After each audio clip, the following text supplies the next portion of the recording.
जय माता दी दोस्तों, कैसे हैं आप लोग। आई होप सब अच्छे होंगे, सब स्वस्थ होंगे, माता की कृपा से सब खुश होंगे। तो संकटा माता का वीडियो आपने देखा ही था, तो उसकी कथा मैं आपको यहाँ पे विस्तार से बताने जा रही हूँ, सुनाने जा रही हूँ। और ध्यान से इस कथा को सुनिएगा और इस कथा का लाभ उठाइएगा। किस तरह से संकटा माता प्रसन्न होती हैं और मुँह मांगा वरदान और फल आपको मिलता है संकटा माता की पूजा करने से। तो बने रहिए मेरे साथ, बहुत ज़्यादा देर नहीं करेंगे और इस कहानी को सुनाना शुरू करती हूँ। तो आइए चलते हैं। बोल संकटा मैया की जय। जय। एक बुढ़िया थी। उस बुढ़िया का एक बेटा था जिसका नाम था रामनाथ। रामनाथ धन कमाने के लिए परदेश चला गया। बुढ़िया अपने पुत्र के विदेश जाने के बाद बहुत चिंतित और दुखी रहने लगी, क्योंकि बहू उसे प्राय नित्य खरी खोटी सुनाया करती थी। इसलिए बुढ़िया प्रतिदिन चिंतित और उदास रहती थी और घर के बाहर स्थित कुएं पर बैठकर रोया करती थी। बुढ़िया का यह क्रम रोज चलता था। एक दिन कुएं में से दिए की माँ नामक एक स्त्री निकली और उसने बुढ़िया से पूछा, बूढ़ी माँ, तुम इस तरह बैठकर क्यों रोती हो? तुम्हें किस बात का कष्ट है? तुम मुझे अपना दुख बताओ और मैं तुम्हारे दुख दूर करने का प्रयत्न करूँगी।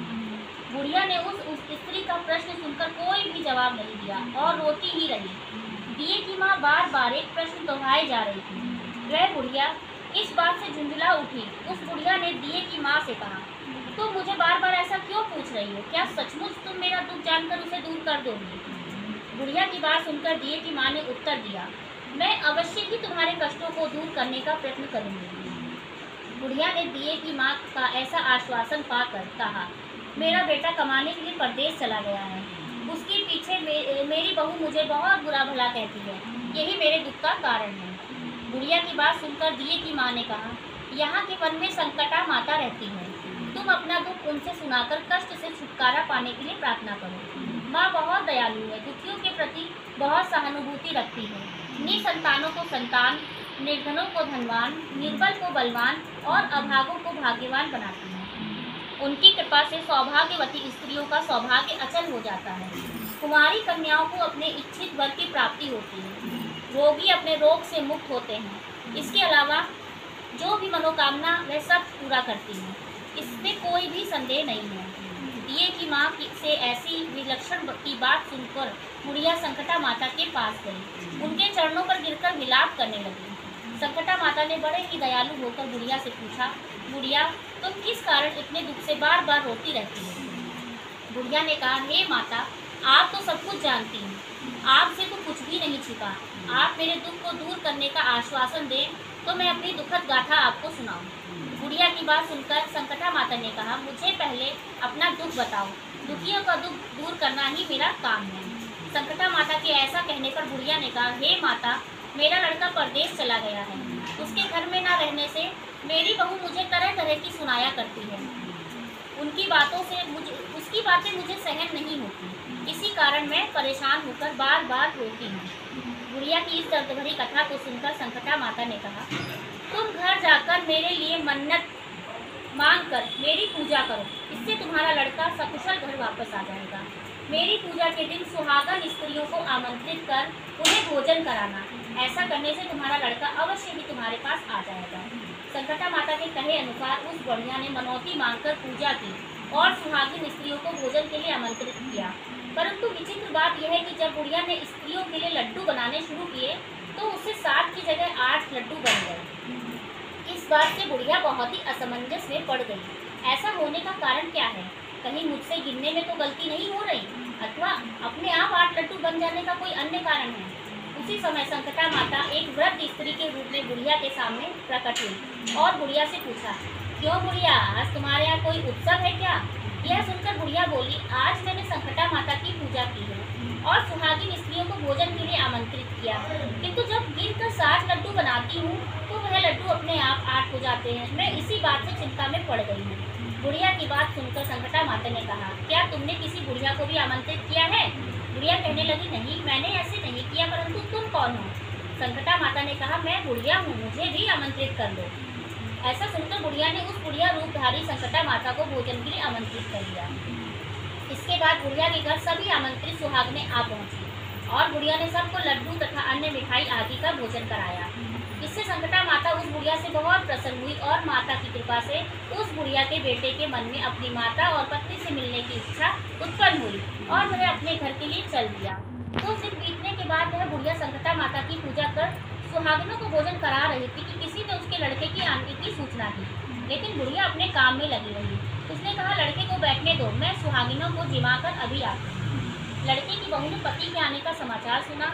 उसी क्षण पति के स्वागत के लिए तुरंत घर की ओर चल दी। लड़के ने अपनी पत्नी को देखकर मन में सोचा कि मेरी स्त्री मेरे प्रति कितना प्रेम रखती है, जो खबर पाते ही मुझसे मिलने आ गई, परंतु मेरी माँ नहीं है। मेरे आने की खबर पाकर वह मुझसे मिलने भी नहीं आई। जब पूजा का काम समाप्त हो गया, सभी सुहागिनें भोजन करके अपने अपने घर को लौट गईं। बुढ़िया अपने बेटे से मिलने के लिए उसके पास पहुंची। माँ के आने पर लड़के ने पूछा, माँ अब तक कहाँ थी? माँ ने कहा, बेटा मैं तुम्हारी कुशलता के लिए संकटा माता से मनौती मांग रखी थी, उसी को पूरा करने के लिए सुहागिनें जिमा रही थी। संकटा माता की कृपा से उसका मन अपनी पत्नी से हट गया। उसने माँ से कहा, माँ तो मैं यहाँ रहूँगा या यह रहेगी? बुढ़िया ने कहा, बेटा तुमने बड़ी कठिन तपस्या की, तुम्हें मैंने कठिन तपस्या से पाया है, इसलिए मैं तुम्हें छोड़ नहीं सकती। इसलिए चाहे बहू का भी त्याग करना पड़े, मैं कर सकती हूँ। अतः लड़के ने अपनी स्त्री को घर से निकाल दिया। बाहर आई तो बहुत दुखी मन से पीपल के पेड़ के नीचे बैठकर रोने लगी। एक राजा उधर से जा रहा था। उसे रोता देखकर राजा रुका और पूछा, तुम क्यों रो रही हो? तब उसने अपनी सारी व्यथा राजा को कह सुनाई। राजा ने कहा, आज से तुम मेरी धर्म की बहन हो, इसलिए रो मत, मैं तुम्हारे सभी कष्टों को दूर करने का प्रयास करूंगा। यह कहकर राजा उसी महल जाकर राजा ने रानी को सारी कथा सुनाई और राजा से प्रेरित होकर रामनाथ की स्त्री ने भी संकटा माता का व्रत आरंभ कर दिया और संकटा माता के निमित्त सुहागिनों को भोजन कराने के लिए आमंत्रित किया। उसने रानी को भी आमंत्रित किया। जब सभी सुहागिनें लड्डू खाने लगी तो रानी ने कहा, मुझे तो रबड़ी मलाई और स्वादिष्ट मिष्ठान ही हजम होते हैं, यह पत्थर समान लड्डू कैसे हजम होंगे? ऐसी अवहेलनापूर्ण बातें कहकर रानी ने लड्डू खाने से मना कर दिया। कुछ समय बाद संकटा माता की कृपा से रामनाथ अपनी पत्नी को खोजते हुए राजा के महल में आया और वहां आकर अपनी पत्नी को संकटा माता की पूजा करते हुए देखा तो संकटा माता को हाथ जोड़कर प्रणाम किया और अपनी पत्नी से कहा, प्रिय मेरे अपराध को क्षमा करो। पत्नी ने कहा, नाथ यह सब प्रारब्ध से ही होता है, इसमें आपका कोई दोष नहीं है। आप मेरे ईश्वर स्वरूप हो, मेरे ही अपराध को क्षमा करें। यह कहकर दोनों ने विधि पूर्वक संकटा माता व्रत कथा सुनी, संकटा माता की पूजा की। पूजा को समाप्त कर सुहागिनों को जिमा कर दोनों पति पत्नी अपने घर की ओर प्रस्थान के लिए तैयार हुए। जाते समय रामनाथ की स्त्री, जब मुझ पर दुख पड़ा तो आप लोगों ने धर्म बहन बनाकर मुझे आश्रय दिया। यदि आपको किसी भी तरह की सहायता की आवश्यकता हो तो मेरी कुटिया में निसंकोच चले आना। ऐसा कहकर दोनों पति पत्नी अपने घर चले आए। संकटा माता के प्रसाद का निरादर करने के कारण रानी पर भारी संकट आ पड़ा। रामनाथ की बहू के जाते ही उनका राजपाट सब नष्ट हो गया। ऐसी विपत्ति में पड़कर रानी ने राजा से कहा, ना मालूम वह तुम्हारी धर्म बहन कैसी थी, उसके जाते ही यहाँ से सब कुछ नष्ट हो गया। रानी ने राजा से कहा, जाते समय वह कह गई थी कि जब मेरे पर कष्ट पड़ा तो मैं तुम्हारे यहाँ आई और कदाचित तुम्हारे ऊपर कोई कष्ट पड़े तो तुम मेरे घर चले आना, हम लोग को उसके यहाँ ही चलना चाहिए। ऐसा विचार कर राजा रानी दोनों ही अपनी धर्म बहन के घर गए। वहाँ जाकर रानी ने कहा, बहन तुम्हारे जाते ही ऐसा क्या हो गया कि हमारी सारी संपत्ति नष्ट हो गई, हम लोग बहुत परेशानी में पड़े हुए हैं। रानी की बात सुनकर रामनाथ की स्त्री ने कहा, बहन मैं तो कुछ नहीं जानती, मेरी तो करता धरता सब संकटा माता है, इसके अतिरिक्त कोई दूसरा नहीं। इसलिए मेरी राय में तुम संकटा माता से अपनी भूलों के लिए क्षमा याचना करो, उन्हीं की मान मनौती से तुम्हारा काम बन जाएगा, तुम्हारे सारे बिगड़े काम अपने आप सुधर जाएंगे।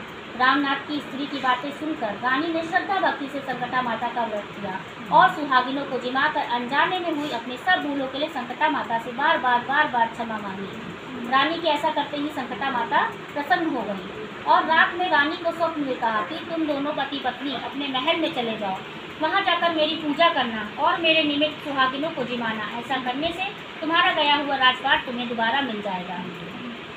सुबह होते ही रानी ने अपने स्वप्न की बात राजा को बताई। राजा रानी की बात सुनते ही उसी क्षण रानी को साथ लेकर अपने महल की ओर चल दिया। महल में आने के बाद राजा रानी ने संकटा माता के कहे अनुसार पूर्ण भक्तिभाव से माता संकटा की पूजा की और सुहागिनों को भोजन कराया। ऐसा करने से उनका बिगड़ा हुआ सारा समय सुधर गया और सारा राजपाट उन्हें वापस मिल गया और वह पहले की तरह राज्य को भोगने लगे। बोलो संकटा मैया की जय।